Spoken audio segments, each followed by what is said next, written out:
All right. Let me open us up in a word of prayer in the name of the Father, and the Son, and the Holy Spirit. Jesus, thank you for gathering us today on a nice summer day that we can gather together to learn more about our community and our history and what it was like at the beginning, so that we may understand more about what it may look like for us to move forward as an English community. We ask that your Holy Spirit be present here and be with us in the words that we say. We pray all these things in Jesus' name. Amen. So the goal of this was really just, I know some of you also know a little bit about the history. You guys know that this is my dad, Joseph Koo, and this is my uncle, not really but 叔叔, Kenneth Wang, who were around at the very beginning of the community. And we could have just had them come and just give a talk, and it would be based on whatever it is that they wanted to prepare and a message they want to get across. I thought this would be a really interesting forum to be able to ask more specific questions and more nuance about understanding what the community was like at the time and what the mindset was, and try to get a little bit more personal and more nuanced. So that's why I wanted to have a gathering like this. So to start, I was going to hand it over. I'm just going to call him Ba. I'm just going to call him Susu, just because it's easier. But I'm going to turn over to my dad and have him just give a 3 to 5 minute overview on just how the community sort of came to be, just to get us all sort of understanding what was happening at that time, and then we'll use that to jump into the conversation. All right? So one of the big challenge of retirement is that you got all the answers, but nobody bother ask any questions. I'm glad there's an opportunity can hear right now, can share. And also one of the things, when you get older, I have to refrain myself, not to teach young generation, but share it. Yeah, share it. Kind of 41 years ago, 1981, I arrived here. It's all the same. 41 years old. Of course, all this congregation community changed a lot for that. Okay. So, in the beginning, we only have a few families who try to have a Bible studies. So, we want to grow spiritually, right? And then there's an influx of overseas Chinese coming, mostly from Taiwan. They come here for greater study and try to adopt a new life over here. Okay, at that time. So in the very beginning, I think we got a retirement priest, Irish priest, Father Thornton. Father Thornton, he joined us. He was teaching Shakespeare in Taiwan. Okay, he was a well-known, famous teacher in also English literatures. So we have him come here and help us as a community spiritually. So I think first 10 years he was with us. In 1993 he passed away, and Father Koo at that time, there's a little bit overlap, come to join us. Father Koo for next 15 years. And then later on Father Oliveira, 2008. I think you know the rest. Okay. I think in between 1981 and up to maybe year 2000, a lot of Jesuits come to help. The very first one is Father Malatesta. He already passed away in 1998. He is the one who really opened up our horizons. He said we cannot live, as a Bible study group, as a kind of live in a ghetto or something. He introduced us to the local bishop. At that time, San Jose Diocese just formed, split from the San Francisco Diocese in 1981. Okay, so a few of us went to see the Bishop Dumaine in the old diocese area. Right now, it's flat in Los Altos because of 1988 earthquake. So it kind of the whole building is demolished. If you go to Rancho San Antonio, have a hiking that you can pass by that site, historic site. There's only a plaque. Anyway, so Father Dumaine was in the beginning very supportive. Okay. And whatever we want to do, they're one of the good ethnic group. Okay. So we can't be encouraged by Jesuits. So it's just homegrown. We don't know. There's no example ahead of us to follow. Okay. But Bishop Dumaine did remind us that if you want to accept your ethnic group, you have to watch out. Italian Federation come and goes. Irish community come and goes. Portuguese at that time, when he was so strong, he predicted will come and goes. What does it mean come and goes? Because younger generation either no longer participate or just go to different local parish. I ponder, yes, we might face that, but somewhat at that time we think we should have our own community in a way so we can grow together. We are too small. We need to help out spiritually, help out each other so we can grow strong. So because of that, community kind of getting on the foothold so we can start work on that, and Bishop so supportive. I think that's a very humble beginning. I don't know. Yeah, that makes sense. So if given how it started and you got to meet or start the Bible study, tell us a little bit about your life before you joined that first Bible study. What were you doing? What was your life like? Okay. A lot of story you can tell, but I only see in the beginning, as I say, we just very new here, right? I just finished my advanced study in Oregon State, got a good job here, tried to adopt a new life. Nothing about that. A lot of culture shock. Yes, when we work with all these colleagues. It's fine, that's different environment. But other than that, weekends, we're not involved that much with the social life with my colleagues because we don't know much about the sports, right? It's a big part of sports, or maybe American politics or something else, right? And we know little about outdoor recreations. We're not brought up that way. I think paddle feel very sorry for me. I don't know how to ski, I don't know how to do But anyway, they can develop later on. So basically try to adopt a new life here. Everything's new, fresh to learn. In the meantime, I also think about it's important to have spiritual life. Somehow it's very strong urge for me. That's why I spend a lot of time, energy, try to accept community also in my family life. I think that was important. But even I think that's important, but still not enough kind of momentum for me to try to work very hard to get all resources. I only see what I can do here, there, here, and there. But if I knew it, God put all the helper coming in. So you immigrated from Taiwan to Oregon to do your advanced studies, and then you moved to the Bay Area to get a job, and that's where your life was at that point. So what were some of your fears, and what were some of things that you thought was like exciting about the opportunity?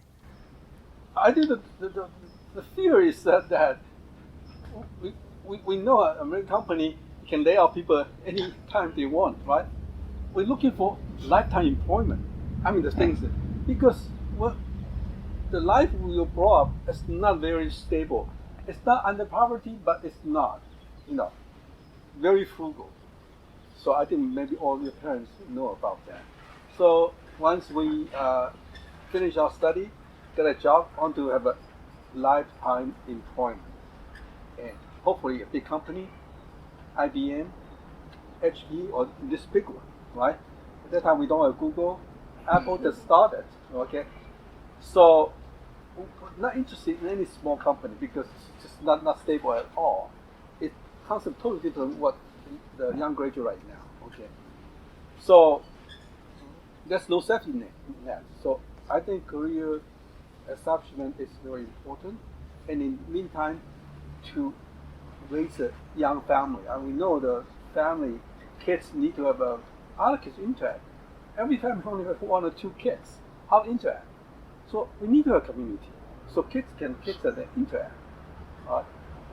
So that's why we try to look for friends with have kids a similar age, can kind of social together. So I think the fear is want to have a job, so won't be laid off. Okay, and the excitement is that wow, everything's new to us.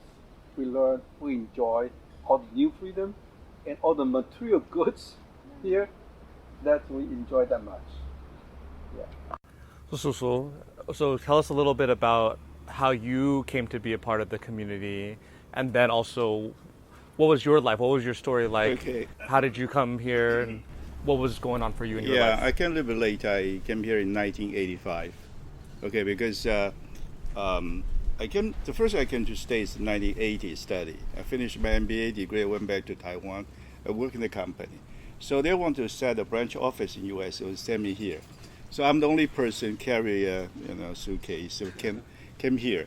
But fortunately, because I have lots of friends in college, Catholics. So I know this community. So next day, I came here for Mass.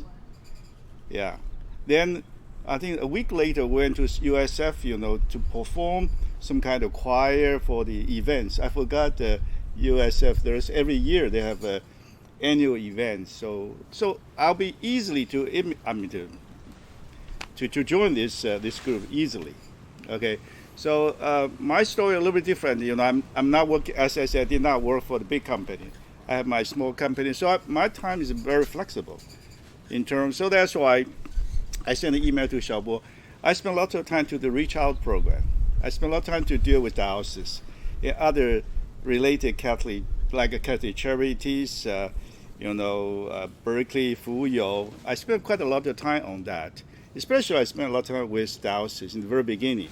As Joseph said, Bishop Dumaine mentioned about, other community come and go, right? But Chinese community is still here, this year is 40 years, right? Because people always say this kind of the community is a transitional community, But if you have lots of immigrants keeping coming from overseas, they could be a permanent transitional community, right? So you have to be here. So you can welcome the new immigrants because their language, right, the culture, and also maybe social gathering is important to them. As Joseph, when you just come here, they're kind of fear, right? Because everything new, culture shock, whatever. If they are Catholic in China or Taiwan, they can meet, there's some friends, they can get together, or we can reach out with evangelization. We welcome new friends who are not Catholic, become a part of family. So that'll be easy. Luckily, I was married at this church. All my 3 kids baptized, confirmation, all here. So it's a part of my family actually. So they know all of you, right? So I'm very happy Damien come back and they can do some service as a follow Xiaobo's steps, So I think that we keep if you guys think this is something you like to keep, you have to give. Okay, you have to spend time. I still remember when I first went to the houses, talked to them, introduced our Chinese community, and they don't know us. Right? They don't know us. They know Bishop Dumaine try to help us. Just want to give you an example. I think 30 years ago, the first house's website was designed by our people. I don't know if you guys know that. In early 90s, I asked few people, they are working the high tech, Then it's a very informative website in that time. But however, the chancellor was Sister Patricia Marie. She's very helpful. She wrote a big article published in the Valley Catholic, talk about that. So later, a lot of people, in that time I was recommended by Bishop to they call the National Advisory Council, so the NEC. That group is doing something before USCCB, U.S. Bishop Conference, because the Bishop Conference, they always publish some kind of documents or announcement. They have some people to review that first. So I'm the one of that. I learned quite a lot then. Okay, so I introduced the website. We're supposed to be Silicon Valley. We're supposed to be high tech, right? So-called high tech. So then next year, because that's a 4 years service term, 2 and 2. So next year, everybody established a website nationwide from the Silicon Valley. So we are the first one. Now you can see lots of websites, because it started from 30-some years ago, about 30 years ago. So I definitely involve quite a lot all the activities with our communities. I'm very happy. Yeah. So you said you came in 1985, and the community started in, I think, officially in 83. 83. So it's 2 years later. So were you already married at Not the time? yet. Okay, so you came to this community as a non-married. Did you know yet? Make a long story short, we know each other a long time ago in high school, but I never talked. So when I decided to come over here, her sister asked me to bring something to her. So I called her. So we met. The first day we then. So you came in 1985. You were still not married, and you were working. It sounds like at a small company. Exactly. So what were your personal, what were the things that you were concerned about, or worried about, or excited about as a non-married, young working Catholic with that bound, halfway across the world? What were some of the things personally for you that you were nervous or excited about? The first of all, the thing is, I found this community. So I know I will go on Sunday afternoon, right? Whenever I date with Ayi, about 3 o'clock, I say I need to go to church. She couple of times, I never invite her. I try. This is good. My strategy. If you keep and push her, she will refuse, right? I was never says I have to go to church. Then say bye. Then one day she said, "Why don't you ask me?" I said, "Sure. I didn't know you want to come." So she joined. Then first time, people say, "Well, who is the first time come to her?" And she stand up. Everybody give her, a round of applause. A lot of people talk to her. She feel very warm. Then things will be so easy. But on the other hand, this is the first thing I found in this community. Secondly, because when the company sent me here, so we have some plan. So I just execute, that plan. So far so good, because I know there's a company in Taiwan which support me to do a lot of things. Then things getting better and better. Yeah. Was it meant to be temporary? And were you just coming here to be temporary, and did you always expect to go back? And did you see that? Did that affect how you saw this community as a temporary home? In the very beginning, we should do some feasibility study. We never know if that can be successful or not. It's a long story. Make it short is when I went back to Taiwan end of '82, I joined a company. So they export lots of chemicals to States. I established that market. I came to States. Then in '85, we have some financial problem. Okay, I'm working with conglomerate, but some of the company not so good. But my company was affected by that. So that's why we lost a lot of business opportunity. So they sent me here, want to establish branch office. I can regain the business back, and plus develop some new stuff in Silicon Valley. So there's a lot of opportunities for me. But although it's very challenging, after 6 months, because I know I don't want to go back, right? So I make a permanent plan, Before it's just like the feasibility study, if it's workable or not. Yeah, that's it. I see. So then if we back up a little bit, so if the community, started gathering before 1983, before it actually became an official community, can you tell us a little bit about the process of how you went from a household Bible study into a community that was gathering in this church, and why were you so motivated to help drive that? Yeah, I think in 1981, we have a Bible study in Karen G. Fei. Jifei is they live in Bay Area at that time. In her house, she's very generous to open house. At that time, we only live a small dinky apartment, we cannot have people come. So later on, during the 1.5 years, Father Malatesta joined us. He introduced us to the bishop, and he thinks the community will outgrow that. We're looking for a church facility to help us. So he brought me to St. Justin, St. Patrick in downtown, in different area. I think there's maybe 6 months of time. We get a St. Patrick church in one of their parochial school on classrooms. About 6 months we study in the evening, Friday evening for that. And then we also outgrow that. Then what? And it's about the time we should looking for a church, really a church, to accommodate us. So Father Maltesa just brought me to different local church, St. Lawrence, St. Justin, and even St. Clair at that time. Most of priests, they are not very welcome for us. I don't know, at that time, I thought here is diversified enough. No, I think they don't want to be ethnic group.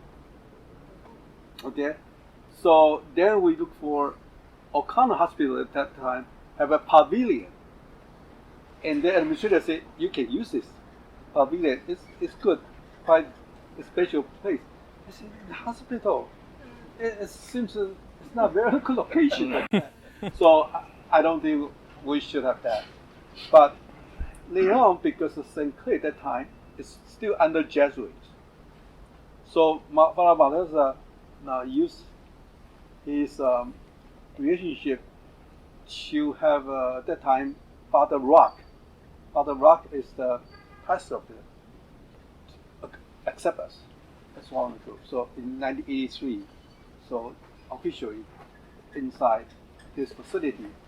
Yeah, but Father Rock only stayed less than a year. He moved to Sacramento. Then his successor, Father Speck, is not very friendly to us. So we had quite a struggle. That's about 5 or 6 years. And then we were thinking where we should move. We were really serious about thinking of move. But fortunately we did not, because location-wise it's very good. And we learned how to get along with Father Speck. I think later on, before he moved away, I think we have good relationship with that. Not only for parish, but also for school. School was running by nuns at the time. No. They're also not that friendly with us because we use their school classroom. Every month they are going to receive a report. A complaint about we moved their stuff here, there. Sounds like some things never change. Yeah. Anyway, but we know how to calm down those nonsense. Every year we support sort of about the money to subsidize the school. That I think the noise is a little bit less for that. So then, start 1983 established. During the time, there's quite a few families against it. Against starting a community? We have our own ethnic group, have a local Chinese mass here. Say, no, the kids are going to integrate with the parish anyway, so they not in favor of it. So during that time, they just dropped. They not only drop the Bible study, but also drop our gatherings. They don't think we should have our own ethnic group. Okay. But anyway, we continue forge our way. So at different time, God sent different priests and then talents come to build. So I think in the beginning there's quite challenging, but I think we insist with God's help. So you talk about that you quickly outgrew a space, Yeah. but then you also talk about people dropping away. So talk about, I don't know, maybe on like a week to week basis, was it growing like really fast? Like every week there was someone new, or was it? And did that just keep happening? And how did they hear about it? What was it like when a brand new person came? Did it change the dynamic? Because if you were all friends and then a random family or a group comes in, how did it change the dynamic? What was that like? You know, in the beginning, we have certain publicities. Went to all the Chinese social gathering, like华人运动会, athletic tournaments is a big event. And we publicize our group. So people come. Seems every week there's some new people come, but difficult to retain them. Very difficult. Because and the mass, Father Thornton's language is very hard to understand. Okay. So other than mass, we don't have a Sunday school. We don't have other activity ministries. So people they drop. So come and goes. But even come and goes, still have people want to join. So when I think in the late 80s, at that time we already have a CCD class, and then we have a national kind of establish a good music program. So the community started growing quick at that time.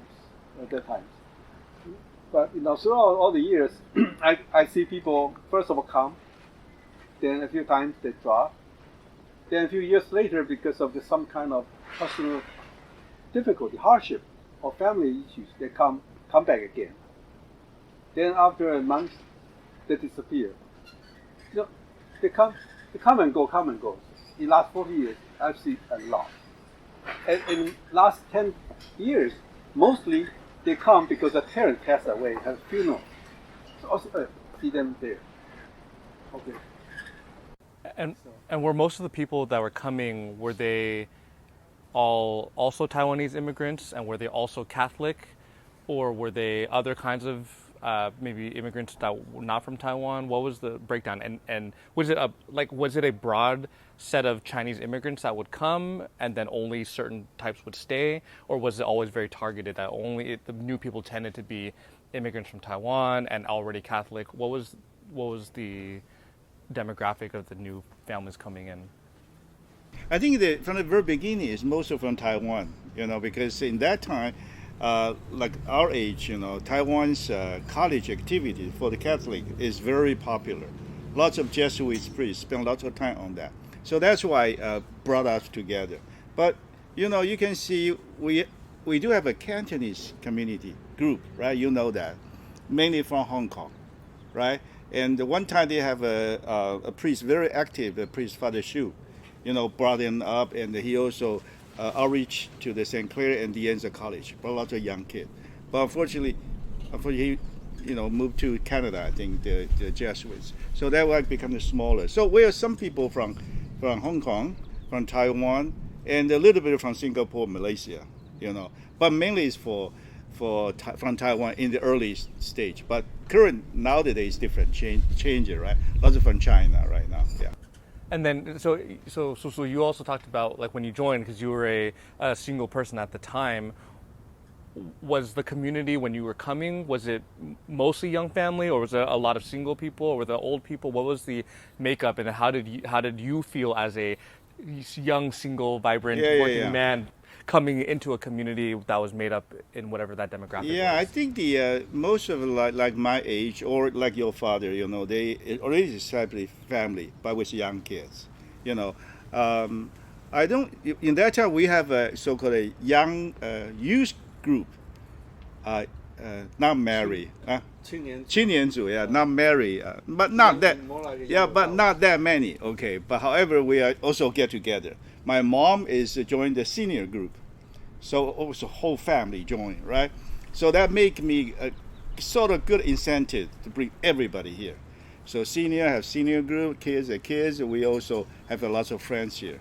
So I've in that time I feel that life is very rich, not only spiritually but also friendship. We have lots of friendship, help each other. Yeah. At the beginning of the community, what ministries, other than getting together for Mass and Bible study, what ministries felt the most important to establish first, and why? I think your father already mentioned the Sunday school, and we also have a Chinese school. That brought lots of family come to join us because of the kids. The parents always think of the kids first, right? So if you make kids happy, make kids make friends, they will come, right? But however, we also do some evangelization program. We have a couple evangelization events in Santa Clara. What's the center name? The big auditorium, huh? Convention. Yeah. No. I mean the May Theater. Yeah, May Theater. can accommodate 500 people. We invite lots of movie stars from Taiwan, Catholic movie star. Celebrities. Yeah, celebrities. Okay, and the singer. Very famous composer.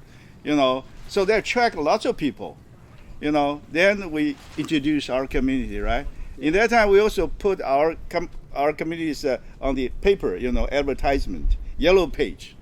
Okay, so I remember in 1986, we have our own sort of office in Wash Avenue. We rent a small, very tiny, office unit. Teresa. Yang Kaiming is the first secretary. She said, so somebody saw the ad, they will call us, right?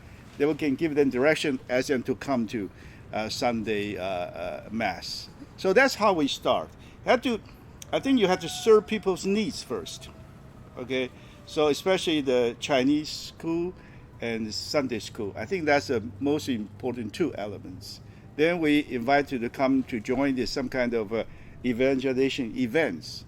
So they know, this is ability. I didn't know he is a Catholic. He is a Catholic. Because they do the testimony. We also invite our members to do the testimony, So that's make a lot of differences. Yeah. Okay, I have two important ministries at that time. We just started, but not. One is for youth group. Okay, youth group start with called, I think Joanne maybe remember, called 大三班. I don't know. I'm junior high. I think at that time junior high, but with the junior high and then some senior high school students like Jing Yan, Hank Lee, maybe some of you know them. So we don't have teachers, right? And I invite John Moore. Maybe you know John Moore. And then he and me and also another Zhong Xiuran together to form a kind of a high school ministries for that. I think that's so important because I have seen quite a few Catholics about 10 years older than I do live in Palo Alto and Los Altos. Their kids, even they all gone through Catholic school, but they stop, come to church. I think there's some problem with the kind of catechetical ministries there. So I think we want to establish our own. The youth program I think is very, very important. Even Pat at that time is very young, but I already foresee the issues. So and then fortunately Hank and Jing Yan come back from Berkeley and start for Watermark. I was very happy. Watermark is a big time. And another one we call 青年组, but actually it's a young adult, mostly from Taiwan.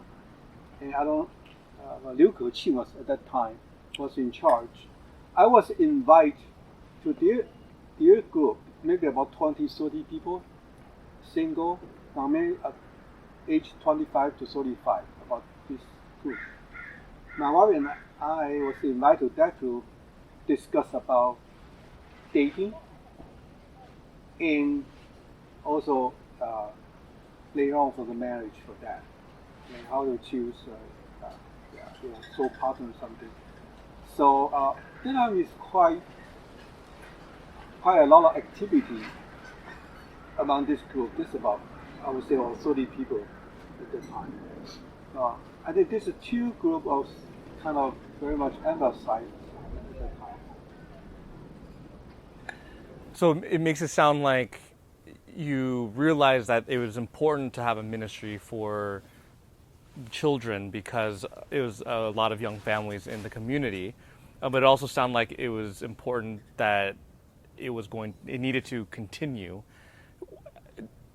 Was it something that you just really hoped for, that you had a dasanban? Why did you call it dasanban?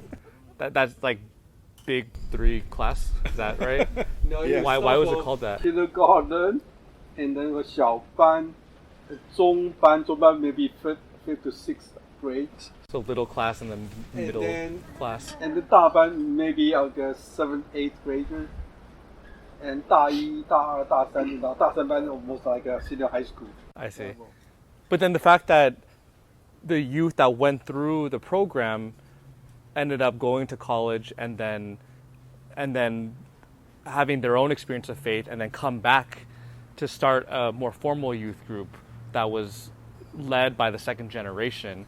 Did that feel like that was our plan all along, or did that feel too good to be true, or is it we hoped for but didn't know if it could actually happen? What did that feel like when it started to kind of keep the momentum kept going? I was very happy because one of the summertime that both Jin Ye and Hank Lee both are still Berkeley students. I think this summertime they say they come back and they want to have summer programs for the youth, for the high schooler. And one of the reasons that both of them joined InterVarsity Christian Fellowship when they were in Berkeley. So they really kind of recognize the faith. Spirituality development is very, very important for that. I think before that, I remember when they graduate high schools, I introduced them to a very important seminar called Life Seminar, called Bill Gothard Seminar. Even it's run by the Protestants. But I think the seminar is very good for youth. That was in San Jose Community Center. Okay, that seminar running about the whole week.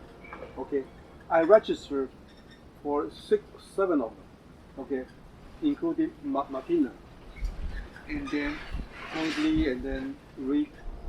I think even Cao Bowen, they all joined that one. I think that seminar have a kind of impact on Jin Yan and Hangley. So encourage them to go to InterVarsity Christian Fellowship during the college time, and then kind of recognize the faith, the spirituality. So when they come back to Oregon, I was very, very happy because that's what I hope for that. You know, for other, as I mentioned, that those cats 10 years older than I do live in Palo Alto and Los Altos. The kids, their son and daughter never have this kind of opportunity, so they drop out of the church or even the faith itself. So maybe let's talk a little bit about then, with all these ministries, what roles your spouses play. Let's start with Susu. Right, you joined as a single person, but then end up getting married. And so obviously, I think for any young family being a part of community, I think the spouses also play a big role. So talk a little about what role they played. Sure. I add one more thing is, Ayi is not Catholic before marrying me, but she got baptized before we get married. I asked my mom to flew from Taiwan to be her godmother. So there is no mother-in-law issue in the future, right? Because it's mother and daughter issue. So that's my good strategy. I'm very proud of myself. That's called we call that flirt to convert. Okay. Is what we call that.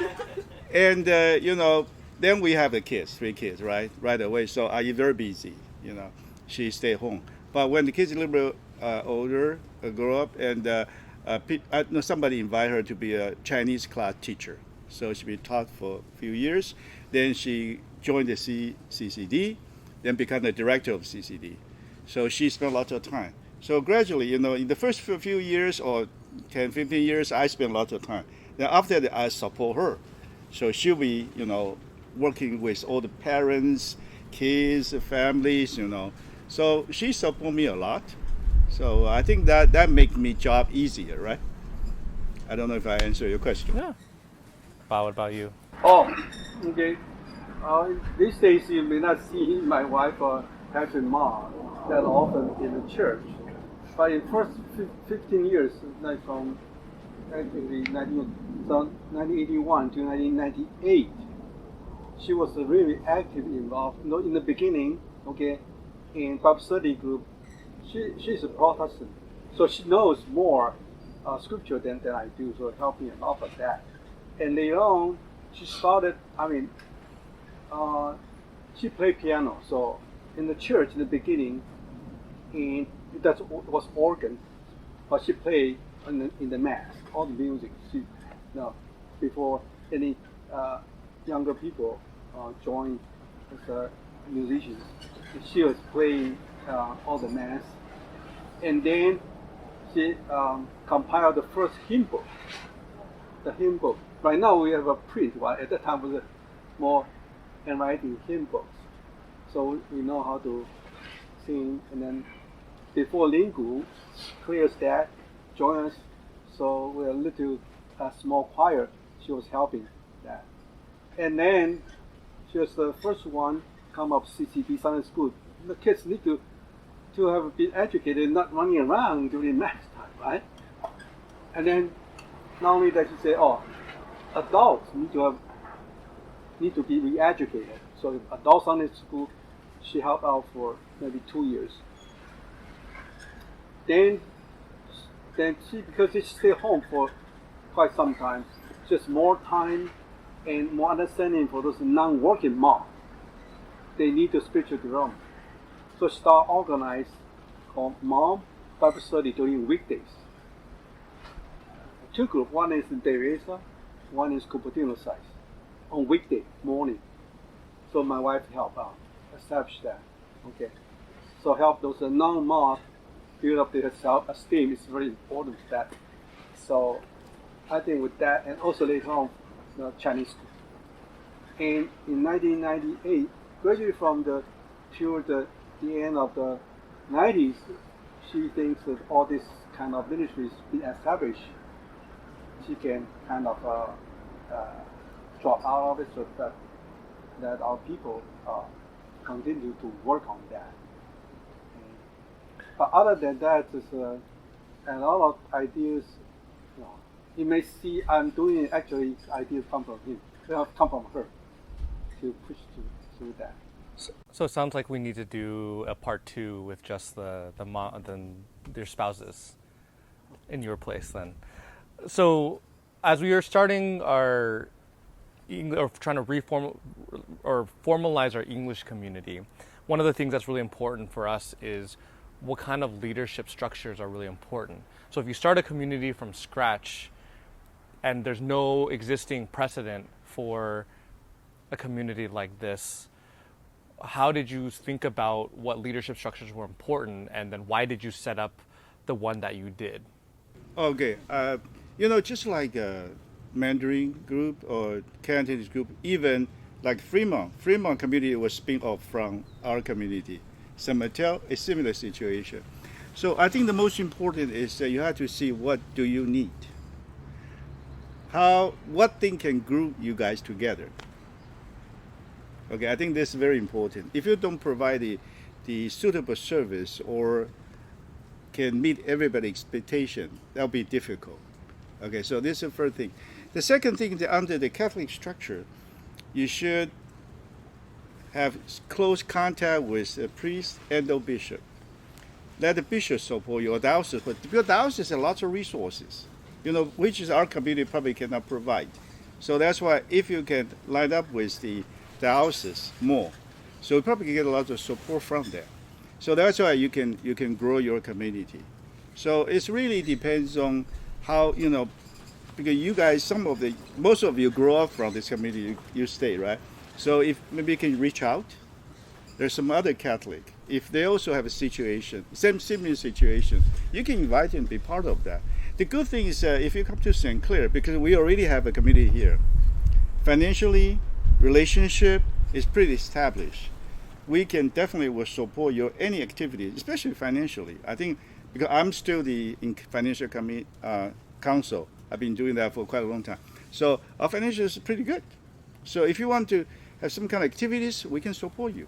So that's why it can help you to build out this community. This is how I feel.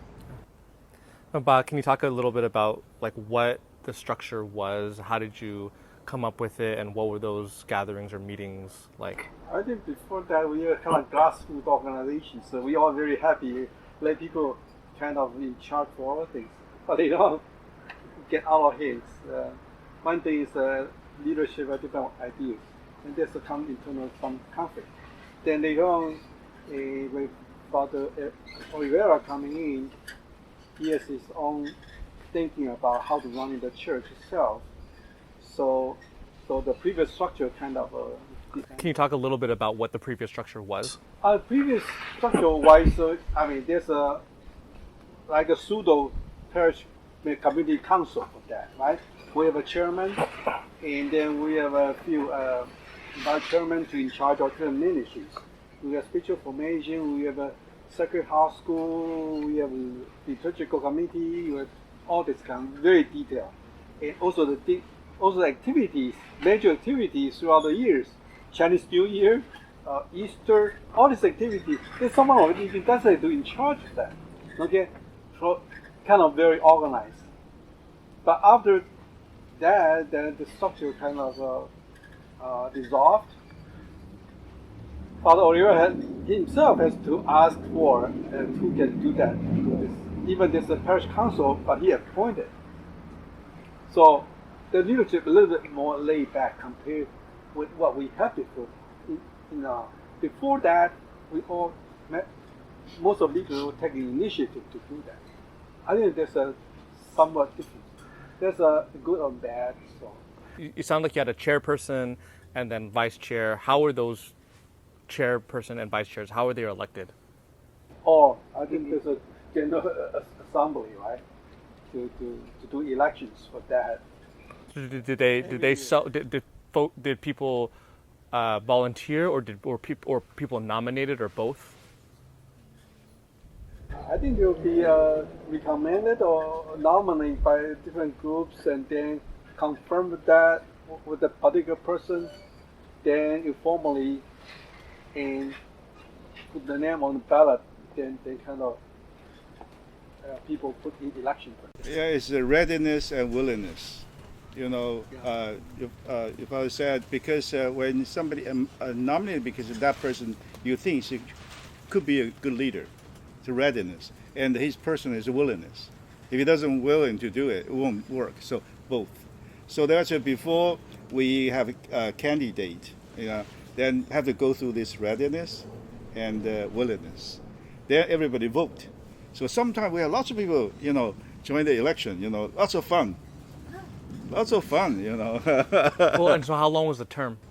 The first time is 1 year. I think when I was a chair, I changed it to become 2 years. Because I think 1 year is too short. You didn't do anything that young. So that's why I think 1995, when my second term, I volunteered to serve 2 years. So I did a 3-year chair. First year is 1 year. The second term is 2 years. Then after is 2 years until Father Oliveira came. He changed it, become a pastoral council, financial council. No more election, no more this kind of structure. I remember growing up, and it seemed like every, year or 2 years, there would be a lot of energy. Yeah. And it'd be people coming up and sharing about why they would be a good chair, vice Yeah. chair. And I Yeah. remember there was a whole. Then we had Yeah. ballot boxes. Right. And then it would be a big thing about announcing who won. Yeah. And then sure, lots of fun. And then, but then and that also sounds like lots of fun, but also probably lots of room for politics and other things. But so what were the actual like meetings like? How often were the meetings? Actually, I think the spirit among us, okay, we never have too much politics, honestly speaking, because you got no pay, right? No housing or in subsidized, nothing. It's volunteer. You spend your time. You probably sometimes you have to spend your money to do that, but that's a service. Okay, that's how we follow Jesus. Is service. So that time, I think that a lot of people feel the Spirit. Holy Spirit came unto him or her to encourage her to provide the services. This is how I feel. Well, so we're about at the end. So I want to just the last question before I open it up to the group. If you have questions, so start thinking about it if you do. I want to ask each of you specifically, maybe Susu, you can start first. What do you think is unique about Chinese Catholicism? So it could be about what's unique about the spirituality. It could be unique about the liturgy. It could be unique about sort of the language. What do you think is really unique about Chinese Catholicism? I think the culture, Chinese culture, is a center of all the Chinese people. No matter what, you could be influenced. If you're born in Chinese family, you will, in the new year, you get a red envelope, right? There are quite a few things you have to remember, and those is very sort of similar with the Catholic teaching. Family, respect, love. So that's why I don't see any conflict between Chinese and Catholic. So that's why the harmony integrate together. So that's why how our community can stay till today.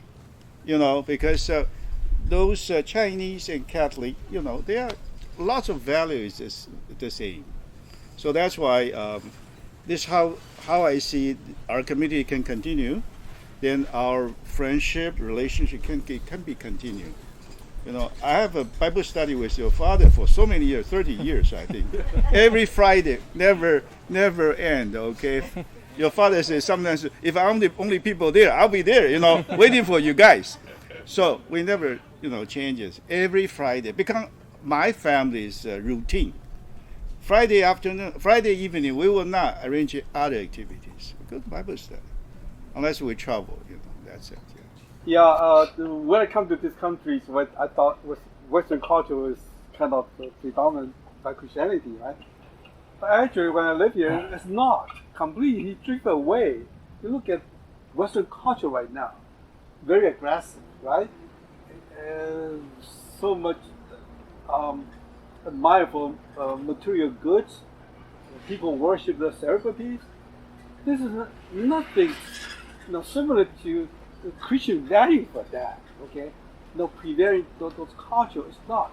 So I think Western culture right now drift away, really drift away from the original Christianity. And compared to Chinese culture, I think Chinese culture is it's so much similar to the Christianity. Want to be meek or modest, okay, and really try to help out to serve and to respect other people and families. So much emphasis on family value for that, respect for their life. All this, centered with Chinese culture for that. So even we saw the Western culture drift away, but if we as Chinese Catholic community here can integrate both culture and spirituality, then we could be a good example for the Catholic here. Is first of all in the St. Clair community, in the diocese community, and try to influence the Silicon Valley. Okay, it's everything is possible if we want to really commit as a missionary disciple. Then a lot of things start to infuse to us to do that. Even we're small, but 1981, a few families for the first study. We never know. 40 years later, we grow so many of that, and influences so many people. So I think God can use us, especially in Silicon Valley. And I don't know, a lot of you guys work in high-tech company. Throughout your own individual contact, you can have an influence for that. I was very impressed that Melissa, you invite Bishop Barron to Google talk, right? I think his talk is so many people to view for that. That is good things for you guys to do. You can have other influence, other contact to do that. So if you live cultural heritage here, and then also integrate with the Christianity, spirituality, I think we can do a lot. Thank you. Open it up to any questions that folks have that want to follow up on anything that was said today. I'm going to repeat it for the sake of audio recording. So how did the Cantonese community form, and then how did you integrate it? See, in the very beginning, this Cantonese people join us, but we only eat this Mandarin, right? So I think it's fine. The students can adopt that, but gradually, a lot more Cantonese people join, and then somehow Cantonese speaking people have the subculture. They love the way they're doing things, okay, and somehow a little bit different. So I think in early 90s, they say they want to split. They want to have their own. So that's the start with the Cantonese community. So if we have want to integrate all together, then we probably have to use kind of bilingual. Means Mandarin translate to Cantonese, back and forth. Commonly, but it's hard. Okay.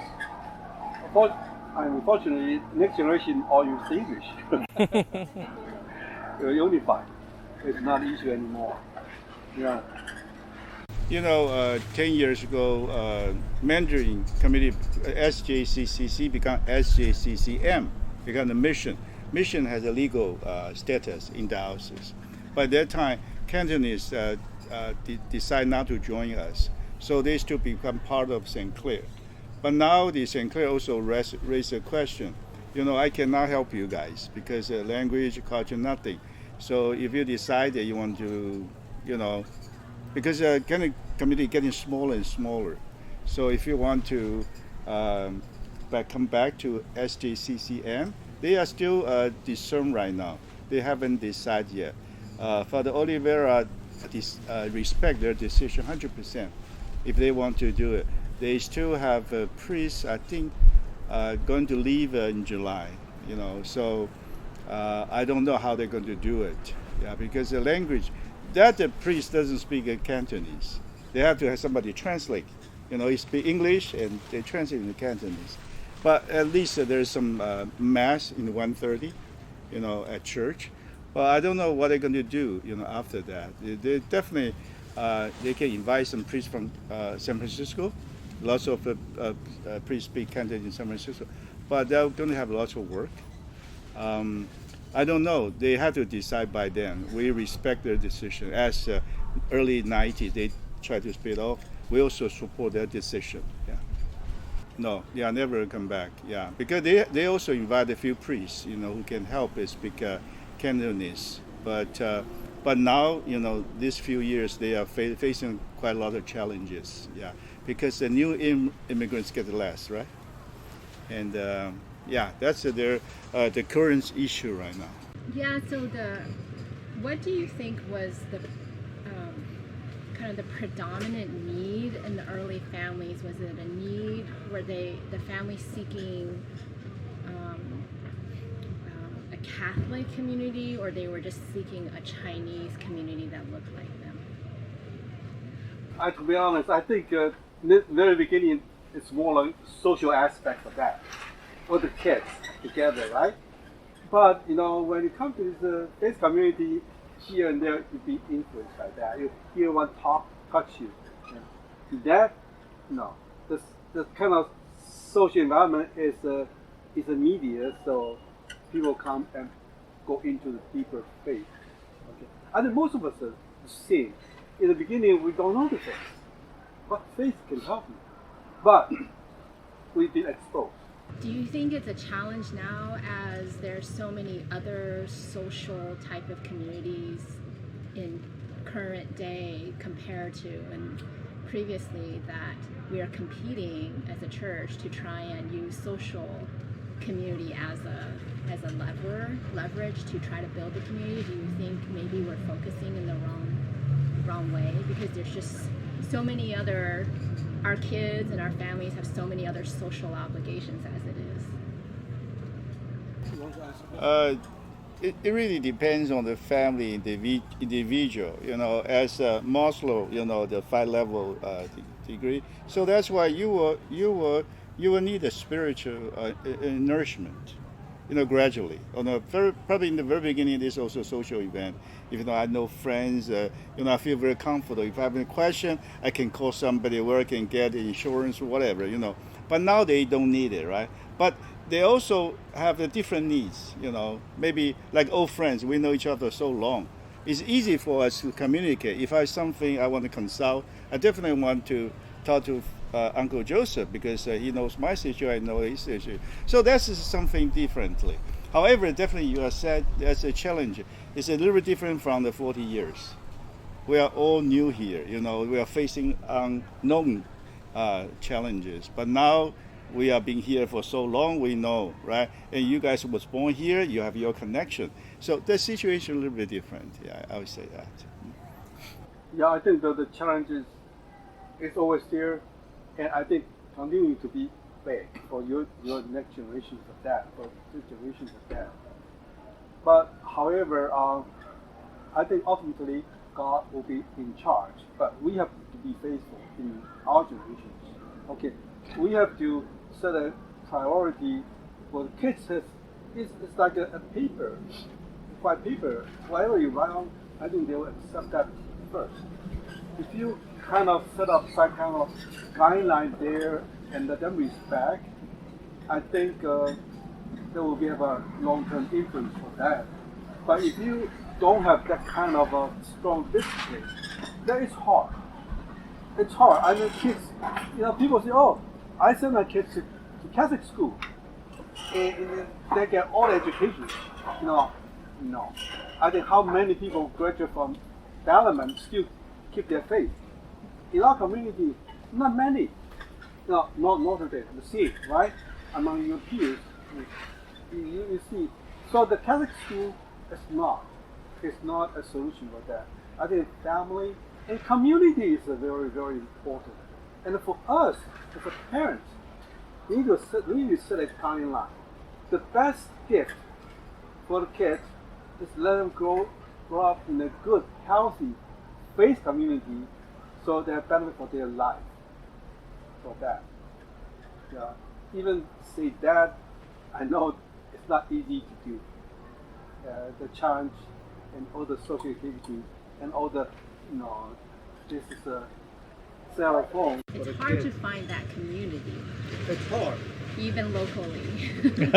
Yeah. Exactly. You look at, the Palo Alto Church is the one I attend last 30 years. Of course, I go both. In the 30 years ago, it's still a lot of the congregation there. Nowadays, I think all this, first of all, for 4 church or 5 church, there's one they sold to the New Age group. New Age group. The other one, I think, is returned. That's the Ann Chapel returned to whatever the owner. And even the 3 church right now is less than maybe only 20% of capacity. People attendance. It's very few, and you don't see the leadership. A lot of people can blame on the culture or the influence, but parents or the pastor, how he ministers to pastoral, this is very important. In the last 30 years in Taiwan, I just don't see that. That's an affluent community, easy being attracted. Other things, they don't come, right? They don't come anymore for that. So the same here, St. Clair, right now, I think in the peak of this community, in the upper church is packed, and lower church 200, at least 200 people for that. Okay, but you see the attendance right now. But it's okay, as long as we keep this community, the leadership for community can be strong in faith center, insist that the way we do things. Of course, we listen to all different needs for that, provide the needs for that. Then I think God will take care of the rest of it. Okay, that's a God's business. We never need to worry about, but we need to be available for God to continue to be faithful in this community. That everyone will get benefit from that. All right, we're at time. We need to, for those of us going to the 4:30 p.m. Mass, which start to head over there. Let's give our guest speakers a round of applause. Thank you very much. Thank you.